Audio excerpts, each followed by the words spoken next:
સનાથલ ગામની અંદર જે આજથી 6 મહિના પહેલાં એક વિવાદની શરૂઆત થઈ હતી, એ વિવાદ ગીર સોમનાથની અંદર પણ જોવા મળ્યો કે જ્યાં દેવાયત ખવડે સનાથલ ગામના જ વતની ધ્રુવરાજસિંહ ચૌહાણની ગાડીને ટક્કર માર્યા અને જાનથી મારી નાખવાની કલમો હેઠળ તળાળા પોલીસ મથકે ગુનો પણ નોંધાયો હતો। ત્યારબાદ દેવાયત ખવડના જામીન પણ મંજૂર થયા અને હવે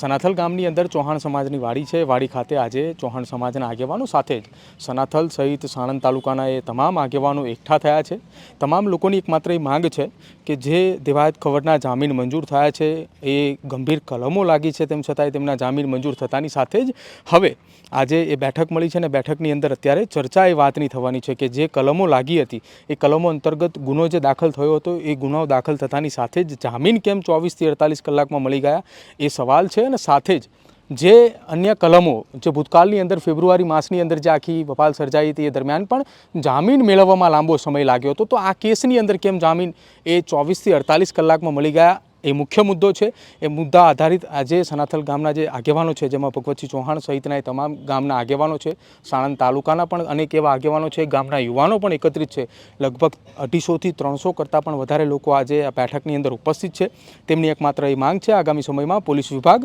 અને રાજ્ય સરકારને પણ રજૂઆત કરશે કે જે આખી આ ઘટના બની કે જેમાં 24 થી 48 કલાકની અંદર દેવાયત ખવડના જામીન પણ મંજૂર થયા, 5 દિવસ ફરાર રહ્યા હતા, શું આખી આ ઘટના બની હતી, પોલીસ તપાસ કઈ દિશાની અંદર છે અને સાથે જ પોલીસની કામગીરી પર સવાલ એ એટલા માટે ઉઠી રહ્યા છે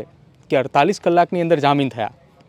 જો કે ન્યાય પ્રણાલી અને પોલીસ વિભાગ ઉપર સંપૂર્ણ ભરોસો છે। ધ્રુવરાજસિંહના પિતા એ ત્યાં તળાળા પોલીસ મથકે પણ ગયા હતા, ત્યાંથી તેમને નિવેદન પણ આપ્યું હતું કે તેમને સંપૂર્ણ ન્યાય પ્રણાલી ઉપર ભરોસો છે, પરંતુ 48 કલાકમાં જામીન એ થયા એને લઈને હવે સવાલો ઉઠી રહ્યા છે। એની વચ્ચે આજે સનાથલ ગામની અંદર બેઠક છે। બેઠક પૂર્ણ થયા બાદ આગામી સમયમાં એ નક્કી કરવામાં આવશે કે રાજ્યના ગૃહ વિભાગ, રાજ્યના ગૃહમંત્રી અને રાજ્યના ડીજીપી સહિત તમામે લોકોને કેવી રીતે રજૂઆત કરવામાં આવશે, શું મુલાકાત કરીને શું ચર્ચા કરવામાં આવશે એ આગામી સમયમાં બેઠક બાદ નક્કી કરાશે।